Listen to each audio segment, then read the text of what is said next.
Hoy día vamos a revisar en la reunión de gastroenterología de la Universidad Nacional de Colombia un tema absolutamente importante y fundamental, olvidado en muchas escuelas a nivel mundial, y es el concepto de la epistemología. Y hemos decidido hacer un alto en el camino para hacer una reflexión. En realidad, no es filosofía, como la gente pensaría solamente. La epistemología es la rama de la filosofía que estudia el conocimiento, el origen o los orígenes del conocimiento. O, por ejemplo, ¿por qué yo sé lo que yo sé ahorita? Yo lo he escuchado solamente, tengo fuentes de información correctas, y cómo estoy seguro de lo que yo sé es realmente la verdad que existe en la medicina para tomar una decisión. Para eso, hoy día Laura Valentina, que es una residente de medicina interna, va a hacer un acercamiento al concepto de la epistemología y medicina. Voy a decir que la epistemología no busca formar filósofos, no, formar mejores médicos. Porque cuando uno estudia el origen del conocimiento que uno tiene, va a comprender perfectamente que esto es el fundamento de la medicina basada en la evidencia. Muy bien, Laura, bienvenida. Puedes comenzar tu presentación. Bueno, muchas gracias. Bueno, yo decidí entonces titular esta charla Epistemología y Medicina, la filosofía a la cabecera del paciente. Para empezar, es necesario puntualizar entonces qué es la epistemología. Siendo rigurosos, la epistemología o la palabra epistemología viene de dos raíces griegas, episteme y logos. Episteme viene de los conceptos de conocimiento o ciencia o comprensión. Y en la terminología de Platón significa conocimiento en tanto es conocimiento justificado como verdad. Por su parte, logos puede tener una amplia gama de significados. Y generalmente lo utilizamos como sufijo que denota estudio de algo más. Por ejemplo, gastroenterología, neumología es el estudio de esa ciencia o de ese órgano o sistema en específico. Sin embargo, dentro de sus múltiples traducciones se encuentran también habla, palabra, razonamiento, argumentación, discurso o instrucción. Es decir, que la epistemología es el estudio o el razonamiento sobre el conocimiento justificado como verdad. En términos prácticos, entonces, la epistemología responde a esta pregunta de cómo sabemos lo que sabemos y, más importante aún, cómo sabemos que lo sabemos. Para Piaget, un psicólogo, biólogo y epistemólogo británico, la epistemología es el estudio de los pasajes el estudio del pasaje entre un estado de menor conocimiento a un estado de conocimiento más avanzado. Y esto, qué pena prendo acá el puntero. Y lo que él dice entonces, la pregunta central es cómo el sujeto conoce lo que conoce o cómo pasa de un nivel de conocimiento a otro. Y la pregunta se centra en el proceso, que es lo que estaría aquí adentro del círculo rojo a nivel de la flecha blanca, de qué es el proceso que lleva a una persona a adquirir un conocimiento más allá del contenido de ese conocimiento. Y esto es importante y tiene una particularidad, y es que la medicina no es una ciencia contemplativa pura que solamente se dedica a describir fenómenos biológicos, sino que es un conocimiento para la acción, es decir, una praxis. Su objeto de estudio es el proceso salud-enfermedad, que se envuelve en una totalidad mucho más compleja, que es la realidad biológica, social, histórica, psicológica del individuo, y así la epistemología médica trata de determinar de qué manera el conocimiento que se tiene alcanza lo real, es decir, cuáles son las relaciones entre el sujeto, que es el médico, el investigador, y el objeto, que va a ser la enfermedad y el paciente, que van a estar a su vez inmiscuidos en un proceso de relaciones mucho más complejas, que no son solamente biologicistas, sino que se envuelven en un entorno social e histórico y mental específico. Y esto hace que sea casi imposible que se estudie en totalidad la relación salud-enfermedad por una sola ciencia o por un único método. Y hace que sea difícil separar tal vez las ciencias naturales de las ciencias sociales. Y ante ello cabe preguntarse, como se le preguntan varios autores, si es posible que una sola clase de conocimiento científico pueda responder a las preguntas de la medicina, Es decir, por ejemplo, si en nuestro caso la biología es el único tipo de conocimiento que podría responder a las preguntas y si ese conocimiento se puede determinar solamente por una metodología que es la experimental, que es pues, la que se utiliza con más frecuencia en medicina. Y si la respuesta fuera que sí, que solamente podemos utilizar la clase de conocimiento biológico y aplicar una sola clase de método, entonces es importante someter a análisis ese método y esta disciplina. Y es aquí donde entra la epistemología. Si miramos hacia atrás, en la Grecia clásica, la medicina y la filosofía eran ramas que estaban juntas. Y en ese momento nacieron dos caminos, la vía aristotélica y la vía de Platón. La vía aristotélica favorecía la cuantificación, las estructuras ideales, y la vía de Platón se enfocaba en la observación directa de la naturaleza y de la biología. Y aquí este autor que propone este marco de cómo es en este momento la epistemología en la medicina, organiza tres grandes formas de entender cómo se genera el conocimiento científico en la medicina y se centra en esta relación tan compleja entre el sujeto, que es el investigador o el médico, y el objeto, que es la enfermedad del cuerpo de la población o digamos que las mediciones estadísticas que se realizan. Entonces, en la primera vía, que es la vía aristotélica, está vinculada con el racionalismo y con el idealismo, se privilegia al sujeto. El conocimiento se construye principalmente desde la razón de ese sujeto, sea el médico, sea el investigador, y aquí son muy importantes las teorías y los modelos conceptuales, y la realidad se puede interpretar desde esquemas mentales que hace ese investigador. La segunda vía, que es la vía platónica, se asocia al empirismo y al positivismo y se privilegia el objeto, es decir, que se asume que la realidad existe independientemente del observador y que puede conocerse de una manera objetiva haciendo mediciones, experimentos y estadísticas. Y esto fundamenta la investigación cuantitativa y el modelo biomédico. Entonces, en resumen, la vía platónica es empirista, privilegia el objeto y el método es más inductivo y de datos, mientras que la vía aristotélica privilegia al sujeto o a la razón y los métodos pues terminan siendo deductivos y basados en teorías. Sin embargo, se había propuesto que eran dos líneas de razonamiento diferentes, pero existe la tercera vía, que es la vía dialéctica, que intenta superar esa oposición y surge de la interacción entre el sujeto y el objeto, dentro de un contexto histórico y social, es decir, que ni el investigador es neutral, ni la enfermedad es solo biológica, sino que ambos están influidos por condiciones sociales, históricas y culturales. Y en esta figura, el autor sostiene que una epistemología adecuada que se podría aplicar para la medicina es una donde se integre lo biológico, lo psicológico y lo social, entendiendo que el proceso de salud y enfermedad es un fenómeno complejo, que es dinámico, que tiene un contexto y que no es un objeto aislado en un punto de la historia, en una sociedad en específico. Entonces, partiendo desde el título que se le ha dado a esta charla, la pregunta es, ¿para qué sirve entonces la filosofía aplicada en un hospital, es decir, los métodos epistemológicos? Entonces, la epistemología tiene una función práctica muy importante y es que es nuestra defensa contra el error. Así como la medicina cura una enfermedad, la epistemología busca curar el error en nuestro razonamiento médico. Nos obliga a que nos detengamos y nos preguntemos por qué creo lo que creo de este paciente, qué supuestos estoy aceptando y no cuestiono. Y a partir de esto, los clínicos podemos hacer un examen riguroso y crítico de las herramientas que tenemos de pensamiento y así podemos asegurar una toma de decisiones sólida y a favor del paciente. ¿Y esto cómo lo hacemos? Entonces se hace a partir de la evidencia, que es el principio fundamental de la práctica médica. O al menos esto es lo que esperan de nosotros nuestros pacientes, es lo que van a exigir muchos entes reguladores en el momento de la práctica y lo que finalmente diferencia a un profesional de la salud de un técnico. Sin embargo, en ocasiones, muchas veces elevamos nuestro sentido de la evidencia, asumiéndola como si fuera sinónimos de conceptos como conocimiento, lógica, verdad y sabiduría, y es aquí donde la epistemología nos permite hacer una diferenciación para no caer en el error, no solamente en el error en el error práctico, en términos de la receta y del medicamento, sino errores epistemológicos en la forma en cómo abordamos ese conocimiento.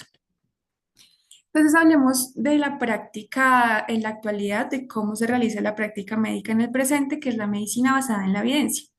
En esta gráfica, la curva normal representa cómo la medicina basada en la evidencia suele representar a los pacientes como distribuciones poblacionales, donde lo más importante va a ser el promedio.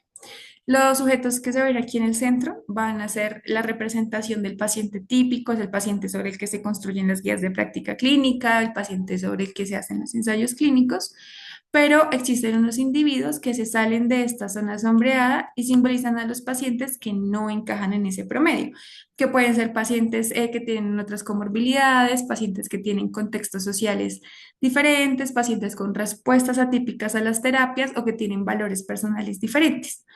Y desde la epistemología, esto muestra que la evidencia poblacional o la evidencia grande que tenemos en las poblaciones no necesariamente se traduce en conocimiento individual. Es decir, la medicina basada en la evidencia produce conocimiento sobre la población, pero la práctica clínica y el deber de clínico es tratar con individuos en específico. Y ese salto del promedio al caso particular es el problema epistemológico central hoy en día en la práctica cuando se fundamenta en la medicina basada en la evidencia. Cuando se está tratando de abordar la medicina basada en la evidencia, los estudios, las guías de práctica clínica, los ensayos controlados aleatorizados y los metaanálisis, se describe que el clínico debería tener unas virtudes epistémicas, que son unas cualidades del sujeto que conoce, o sea, del médico o del investigador, y que le permiten producir o interpretar y aplicar ese conocimiento que ha adquirido. Y esas virtudes recuerdan que entonces esta evidencia que pues a la que tenemos acceso hoy en día con tanta facilidad, no se interpreta sola, sino que hay un sujeto que la juzga, que la interpreta, que decide y que la aplica a sus pacientes en un contexto específico. Entonces, entre estas virtudes epistémicas encontramos la apertura intelectual, que se basa en que usted escuche a su paciente, que integre la experiencia clínica con el contexto social, con la ética, incluso con la economía, yo saber si esta conducta que voy a tomar es económicamente favorable, le hace un bien al paciente, pero también le hace un bien al sistema de salud, por ejemplo. Y no ser dogmático con la medicina basada en la evidencia. O sea, por ejemplo, puedo cambiar una conducta si aparece una evidencia distinta. Salió un artículo hace algunos días que de pronto pone en duda algo que yo sabía. Entonces, se debe estar actualizado, estar abierto intelectualmente a conocer nuevas fuentes y esto permite hacer conductas más acertadas. Y también, pues quiere decir que si yo no soy dogmático, puedo cambiar la conducta, cambiar mis ideas respecto a las preferencias que tenga el paciente en cuanto a su diagnóstico y su tratamiento. Otra virtud es la humildad epistémica y es que se basa en saber que la evidencia puede ser incompleta. Se basa en aceptar la incertidumbre y en no sobreinterpretar las guías de los estudios. Y esto es importante porque en algunas ocasiones, cuando el médico no sabe la interpretación correcta de algunas medidas epidemiológicas o algunos resultados que reportan en los estudios, el clínico puede sobreestimar los beneficios o por el contrario subestimar un riesgo para el paciente o si comprende mal resultados como que es una posibilidad post-test o que es una reducción absoluta del riesgo, pues la mala interpretación de este tipo de medidas puede llevar a que se tomen conductas inadecuadas. Por eso sigue siendo el deber ético del médico no solamente estar actualizado respecto a que conozca el último ensayo clínico o se haya leído el último metaanálisis, sino que adquiera por su propia cuenta las herramientas que le permitan analizar esa información y discernir si es aplicable o no aplicable a su concepto específico, a su contexto específico con sus pacientes específicos.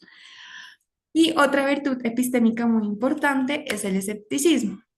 Y es no aceptar automáticamente los resultados de todos los estudios, que porque me lo dijo un metaanálisis, como cuando uno habla acerca de los niveles de la evidencia, que porque está escrito en un metaanálisis necesariamente es cierto, o que porque está publicado en un artículo en una revista científica automáticamente es cierto, sino que no aceptar esto automáticamente, asumir que las guías pueden fallar o que las guías no son aplicables para todos los pacientes y sospechar siempre de sesgos, conflictos de interés o extrapolaciones indebidas, y esto le permite al clínico reconocer la incertidumbre clínica. Y esto es importante porque sin estas virtudes epistémicas, la evidencia y su aplicación perderían la dimensión clínica y ética y usted se volvería solamente un repetidor de guías. Y como hablábamos al inicio, lo que podría al final distinguir a un profesional de la salud de un técnico, digámoslo así, que aplique las guías en salud, es la gestión de ese conocimiento. Entonces, es importante entender que también la epistemología converge con la ética. No es que la ética empiece donde termine lo científico, sino que están sumamente entrelazadas. Entonces, lo que decidimos hacer, que es nuestra ética según nuestros valores, también depende de lo que creemos que sabemos, es decir, de nuestra epistemología. Si mi marco de conocimiento solo ve órganos fallando, si esa es mi epistemología, mi ética va a ser solamente técnica, por ejemplo. Pero si mi epistemología reconoce que la persona es un todo, que está inmiscuida en un contexto específico, pues mi respuesta ética a ese conocimiento va a ser el cuidado integral. Entonces, si yo como médico mejoro mi forma de conocer, inherentemente estoy fortaleciendo éticamente mi práctica médica. Y otro ámbito de impacto es la epistemología normativa, que es la que dicta cómo deberíamos llegar al conocimiento y usarlo. Por ejemplo, las guías de práctica clínica, que son medicina basada en la evidencia, reflejan unos juicios normativos sobre qué resultados son buenos y valiosos para el paciente. Nosotros, como médicos, tenemos la obligación ética de evitar dañar al paciente y hacer lo mejor para él. Y esto indirectamente nos habla de qué tipo de evidencia vamos a considerar válida y prioritaria.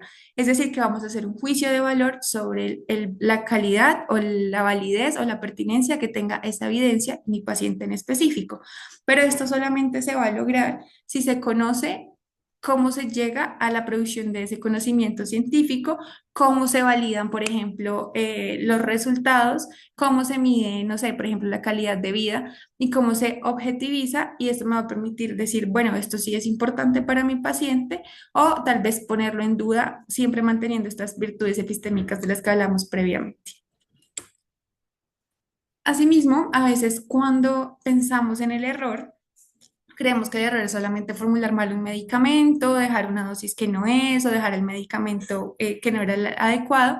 Sin embargo, hay algunos errores epistémicos que van a impactar directamente en nuestra práctica clínica y que van de pronto a ser una barrera ética en el momento en que hagamos la práctica. Entonces, uno de estos errores es la injusticia epistémica que se da cuando hay un fallo ético, pero también en el conocimiento del médico.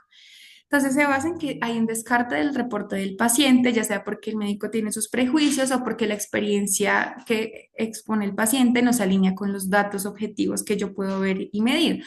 Por ejemplo, vamos a hablar de los pacientes con trastornos funcionales. Muchas veces se desacredita lo que el paciente está diciendo porque yo no encuentro una evidencia objetiva de una alteración estructural o una alteración en un estudio de laboratorio, entonces me parece que es un poco menos importante o que es un poco de exageración lo que me está diciendo el paciente. Entonces yo convierto sin querer el testimonio del paciente en un rumor. Pero también hay otra forma de cometer injusticia epistémica, que es esto que se menciona, que es la sustancialización de la enfermedad. Entonces, lo que se hace es que se divide al paciente como si una cosa fuera mi paciente y otra cosa es la enfermedad que está viviendo, y los veo como dos cosas separadas. Y el paciente pues se va a sentir disminuido o invalidado porque su vivencia de lo que sea que está sintiendo está separado de su enfermedad. Y aquí tenemos un imperativo ético como médicos y es la escucha como una herramienta epistémica que permite tener en cuenta al paciente y evitar errores en el diagnóstico y en el tratamiento. Otros errores que se pueden cometer son el reduccionismo ontológico, que es lo que comentábamos, tratar la enfermedad como una cosa que es aislada del paciente o que se confunde el puntaje de la escala con la realidad que vive el paciente. Y esto es muy importante, una cosa es una escala que yo aplico que tal vez me va a permitir tener una conducta, pero la enfermedad o la vivencia no son iguales a la escala. Y esto es importante sobre todo para el paciente cuando nosotros lo abordamos, cómo le podemos hablar de sus síntomas, cómo le ayudamos a aliviar muchas veces la angustia. Otras fallas en el proceso epistémico, entre ellas está el cierre prematuro, la tendencia de tener el razonamiento clínico antes de tiempo, y esto es como una invitación a que el clínico mantenga su curiosidad activa. Muchas veces cuando ese conocimiento que se ha adquirido a medida que se ha estudiado la medicina no es suficiente o no alcanza a llenar como sí, a ser suficiente como para el diagnóstico que tiene el paciente, se puede cerrar creyendo que lo que yo vi podría corresponder a determinado diagnóstico. No me pregunto más allá si esto que yo sé lo sé completamente o si hay más cosas que debería saber que no las sé. y se da un diagnóstico que tal vez no era el diagnóstico correcto y se hace una conducta que tal vez no era la conducta apropiada para la enfermedad que tiene el paciente. Y otro error o otra falla del proceso epistémico es la ceguera de instrumentos, es decir, confiar ciegamente en la tecnología que tenemos, en la resonancia, en el resultado del laboratorio y no entender sus limitaciones. Y el error aquí es epistemológico porque asumimos que la máquina que está procesando nos da la verdad absoluta. Olvidamos que es una representación parcial de la realidad del paciente, la representación de un solo órgano o la representación de una sola parte del cuerpo. Y por eso es importante que nosotros sepamos no solamente cómo se hace el diagnóstico, cómo se definen las enfermedades, sino cómo es el proceso que se diagnostican y cómo se interpretan los resultados de esos laboratorios o de esas imágenes que pedimos. Entonces, actualmente nos enfrentamos a varios retos en cuanto a la práctica epistemológica y uno de los más grandes es la extrusión del conocimiento, la extrusión del pensamiento. Este concepto se refiere a que muchos elementos que componen el saber, cómo se justifica y cómo se realiza, se desplazan fuera de la mente o de la conciencia del médico o del clínico y sucede en paralelo a sus procesos mentales y de formación, y esto se da porque pues vivimos en un mundo globalizado en el que hay mucho acceso a la información, entonces ya sea el lenguaje, la tecnología, los sistemas sociales, pues permiten que se dé esta extrusión del conocimiento o la generación de conocimiento por fuera de la cabeza del médico. Y existen tres grandes grupos de extrusión del conocimiento que afectan al individuo y hacen que el conocimiento se vuelva prácticamente inaccesible para él. La primera es la extrusión de percepción y esto sucede cuando la evidencia empírica depende de capacidades que van más allá de los sentidos del individuo. Por ejemplo, al confiar en resultados de laboratorio de patología o resonancias que son procesadas por máquinas o por técnicos o personas que están fuera del alcance del ojo del médico. La segunda es la extrusión del razonamiento y esta ocurre cuando las cadenas que vinculan la generación del conocimiento o las formas de generar el conocimiento con las conclusiones específicas en medicina van más allá del proceso mental de la persona. Por ejemplo, las guías de práctica clínica donde se procesa evidencia, pues por fuera de la mente del clínico, porque se hace en un entorno diferente, con unos especialistas diferentes, con una experticia diferente. Y la tercera es la extrusión de valor, donde las decisiones sobre qué es valioso se toman a nivel institucional. Es decir, qué intervención es valiosa, qué intervención es costo efectiva, pues esto no lo decide necesariamente el médico, sino que lo deciden otras organizaciones donde yo trabajo o los cuerpos colegiados de las diferentes especialidades y demás. Y esto abre la puerta a la necesidad de que haya una epistemología social, es decir, que reconozca que en este momento de la historia de la humanidad, el conocimiento está distribuido entre personas, instrumentos y sistemas, y que ya no se puede juzgar la verdad solamente por lo que el médico cree, sino que detrás hay una red social y tecnológica compleja que también obligan a que se estudie cómo se genera ese conocimiento que aplican muchos médicos y que tal vez no lo refutan porque lo dice una guía o porque lo dice un metaanálisis. Entonces, cuando hablamos de para qué es útil la epistemología en nuestra práctica médica, primero pues actúa como un control de calidad del pensamiento que permite identificar los sesgos, permite evitar el cierre precoz o el cierre prematuro en el diagnóstico y pues se previene el error clínico. Evita el reduccionismo, es decir, impide que el paciente sea sustituido por datos estadísticos, escalas o promedios. Permite hacerle auditoría a la tecnología, es decir, proporciona herramientas para que usted indague cuáles son esas herramientas que utiliza para el diagnóstico, ya sea en los estudios de laboratorio, los estudios de imagen, los algoritmos, las guías clínicas, y que usted pueda, a través de ese conocimiento que ha adquirido, cuestionar la validez en casos únicos y específicos. Le da al clínico un deber ético y es que asegura que nuestra forma de conocer la enfermedad sea respetuosa de la dignidad humana, que no, y pues nos obliga precisamente a estar actualizados y a que entendamos cómo conocemos lo que conocemos y cómo lo aplicamos. Permite integrar la complejidad de lo que es la humanidad, permite unir el rigor de las ciencias biológicas con las dimensiones sociales y psicológicas del individuo Y adicionalmente, me parece muy importante la soberanía del juicio clínico, es decir, que empodera al profesional para que no sea solamente un ejecutor de protocolos o de algoritmos, sino que le dé autonomía intelectual y capacidad de decisión. Y esto es muy importante porque el médico que sabe poner en tela de juicio, interpretar y aplicar correctamente ese conocimiento, pues es un mejor médico. Es por esto que traigo la cita de Galeno de que el mejor médico es también filósofo, entendiendo que la filosofía es esta práctica que permite llegar al conocimiento, en este caso específico, a través de la epistemología para tener una práctica más ética y más humana. Y muchas gracias. Laurita, muchas gracias. Creo que ha sido una presentación excelente. Yo le pediría al grupo que está al otro lado de la pantalla que ojalá meditara en cada cosa que tú has dicho. Creo que ha resumido como en la parte central de este concepto. Y de pronto, en las carreras del aprendizaje de cosas muy banales, muy superficiales, uno se olvida del fundamento del médico. El médico va mucho más allá de aplicar una guía que le ha leído mal, mucho más allá, hacer un diagnóstico rápido y formular algo porque es costumbre hacerlo. Si en tu charla la gente la reflexionara profundamente, estoy seguro que el médico cumpliría a nivel mundial su papel fundamental ante la sociedad, el paciente y la ciencia. Yo voy a compartir aquí brevemente mi pantalla.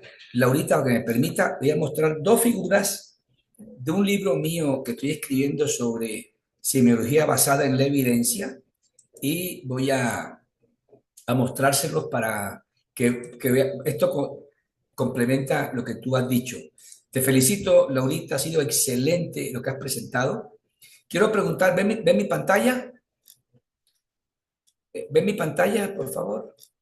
Sí. Ok, gracias, Sí, gracias. profe. Muy bien. Bueno, brevemente les voy a decir que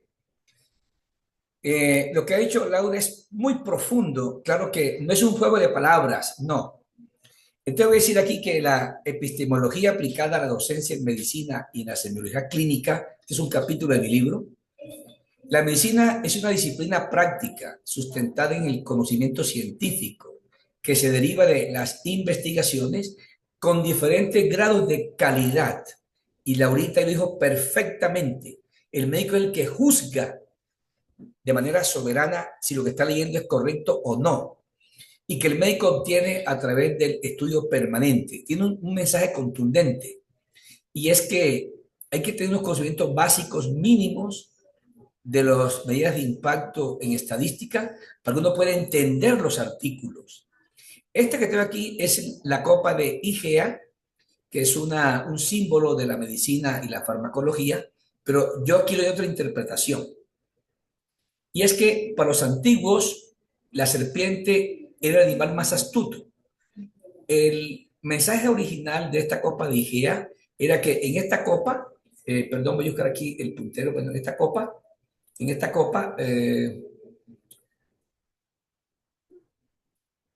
no encuentro mi punterito. Bueno, la copa que está ahí servía para preparar las medicinas, pero en mi concepción y de mi grupo de la medicina es otra cosa.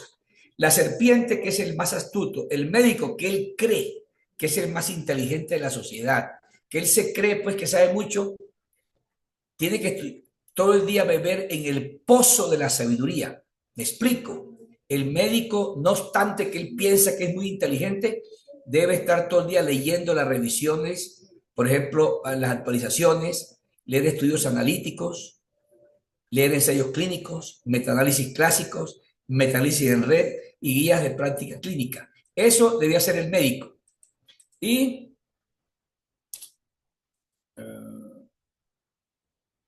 no me corre esto. Venga, tengo una cosa aquí para señalar.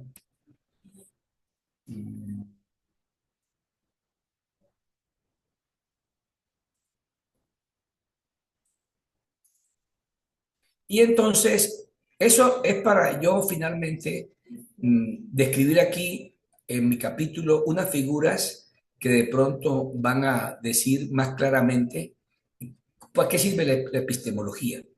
La gente piensa que eso es algo filosófico, aislado, abstracto, pero si uno analiza con calma y profundidad, lo he dicho Laurita, aquí ahorita uno tiene que tener la humildad, que significa reconocer lo que no sabe. Y entonces ella ha dicho una cosa muy interesante. ¿Cómo sabemos lo que sabemos? Me explico. El individuo solamente ha memorizado unos conceptos, como dice aquí mi figura, ha escuchado y ha memorizado, él ha revisado el tema, él ha leído ensayos clínicos, él usa guías de práctica clínica, él es capaz de identificar la fuente de la información, él tiene la capacidad para estudiar estudios analíticos, casos y controles y corte, él sabe interpretar un metaanálisis, él sabe interpretar una guía de práctica clínica. En una palabra, cuando estamos frente a un paciente en la consulta externa, dijo Laurita algo muy sabio, y es que la gente de manera apresurada cierra el caso. La primera impresión la tiene, pero no se detiene a pensar, y mucho menos en las instituciones que, entre comillas, universitarias, que no lo son. Una consulta demora 15 minutos. Yo tengo pacientes que he escuchado en consulta y tienen un diagnóstico clarísimo, pero el doctor en su afán ha omitido un cáncer que tiene el paciente. Entonces, ¿qué es la epistemología? Es el estudio del conocimiento, es decir, ¿qué es? ¿Cómo adquiere el médico ese conocimiento? ¿Cómo justifica lo que está haciendo? ¿Y cómo aplica ese conocimiento a diferentes áreas? Y ayuda a definir los límites del conocimiento y fomentar el pensamiento crítico. Por eso se requiere hacer clubes de revista, talleres de medicina basada en la evidencia con base en la estadística, cómo aplica el conocimiento, cómo reconoce la incertidumbre. Los médicos tienen la costumbre y que la primera impresión es así y no es más. No, ustedes no hacen juntas médicas. Nosotros vamos a empezar a hacer este otro mes juntas médicas de casos difíciles. Y ahí se ve cómo todo el mundo está clarísimo que es un síndrome de intestino irritable y mentiras, es un cáncer de páncreas. Si no hay casos clínicos, discusiones académicas constantemente, la gente está aprendiendo de oídas y de rapidez. Finalmente, la parte más crítica, veo yo, es la evaluación de la evidencia. Porque cuando uno tiene estos conocimientos básicos, uno tiene las herramientas para poder evaluar la calidad de la evidencia publicada. Se llama evidencia en medicina lo que está publicado. El problema es que hay de alta calidad, baja calidad o nula calidad. Ahí está el problema. Y esto no se está enseñando en las facultades de medicina porque la gente que la dirige no tiene este conocimiento tan profundo. Finalmente, quiero decirles que estoy muy complacido, Laurita, por tu presentación. Vamos a publicarla y creo que los médicos que escuchen esto va a ser un alto en el camino, porque el médico no es solamente un técnico que pide conocimientos básicos para un paciente del cual conoce muchísimo menos de lo que él cree que conoce. Muchas gracias a todos y estoy atento a cualquier pregunta que puedan tener ustedes en el día de hoy.